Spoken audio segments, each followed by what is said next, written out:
108-9 દિવસના જેલ વનવાસ બાદ માનનીય પ્રવીણભાઈ રામ, રાજુભાઈ અને આખી રમેશભાઈ મેર સહિત આખી ટીમ અમારી બહાર આવી રહી છે. કડદા તો આ ટીમે બંધ કરાવી દીધા અને આખા ગુજરાતમાં જે કડદા થતા હતા એ લોકોએ 110 દિવસ જેલમાં આપ્યા, એમાં કડદા બંધ થયા. પણ આનાથી ખેડૂતોની પીડા હજી અટકવાની નથી. તમે વિચાર કરો, કડદા ભાજપ કરે, એપીએમસીઓ ભાજપની, ધારાસભ્યો ભાજપના, સાંસદો ભાજપના, મંત્રી ભાજપનો, મુખ્યમંત્રી ભાજપનો, પ્રધાનમંત્રી ભાજપનો, અને છતાંય ખેડૂતોનો કડદો કરી નાખવાનો. ગરીબ ને મધ્યમ વર્ગ ખેડૂત છે સાહેબ. અમે ઉઘાડ પગા છીએ. અમારું કોઈ ખાય ને તો જીવડા પડે.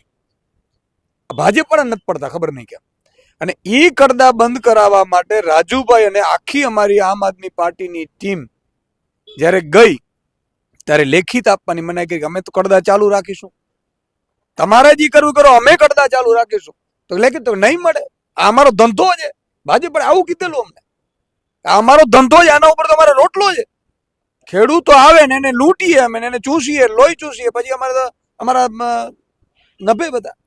કહેવાનો મતલબ એ છે કે પછી જ્યારે આંદોલન હળદળકાંડમાં મિટિંગ બોલાવવામાં આવી, સ્વયંભૂ હજારો ખેડૂતો આવ્યા, ત્યારે જેમ જલિયાંવાલા બાગમાં જેમ અંગ્રેજોએ જનરલ ડાયરે જે કર્યું હતું ને, એ કામ ભાજપની કાયરે કર્યું છે.